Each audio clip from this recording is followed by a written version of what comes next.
تم ابھی ان لوگوں کو دیکھ کر جن کو وہ سب مل گیا ہے جو تم اپنی دعاؤں میں کئی سالوں سے مانگ رہے ہو، سوچتے ہوں گے کہ وہ کتنے خوش نصیب ہے، جبکہ مجھے تو اللہ نے وہ دیا ہی نہیں جو شاید اللہ مجھ سے ان جیسی محبت نہیں کرتا، حالانکہ اللہ ہم سب سے ایک جیسی محبت کرتا ہے۔ ابھی دعاؤں کا وقت ہے، اس لیے اللہ نے ہمیں دعاؤں میں لگا رکھا ہے۔ اس کے بعد قبولیت اور معجزوں کا وقت بھی آئے گا۔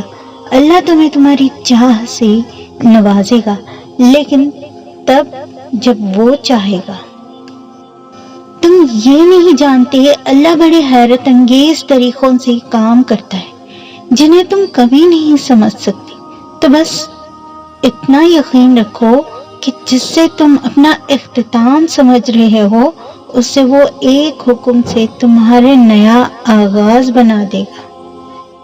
رکاوٹیں تمہیں مایوس کرنے کے لیے نہیں، تمہارا ایمان مضبوط کرنے کے لیے آتی ہیں، تاکہ تم ہر حال میں توکل کرنا سیکھ سکو۔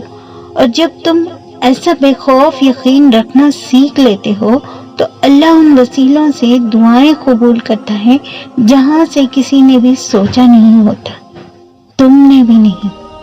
دعا کرو، پھر چاہے تم کتنے ہی بے بس کیوں نہ ہو، پھر چاہے سب ختم ہی کیوں نہ ہو جائے، پھر چاہے تم زندگی کے کتنے مایوس کیوں نہ ہو، پھر چاہے حالات سے کتنے ہی کیوں نہ تھکا دیا ہو، کچھ بھی ہو جائے، تم کتنی ہی کمزور کیوں نہ پڑ جاؤ، بس ہمیشہ یہ یاد رکھنا کہ تمہارے پاس ابھی نصیب بدلنے کا موقع ہے۔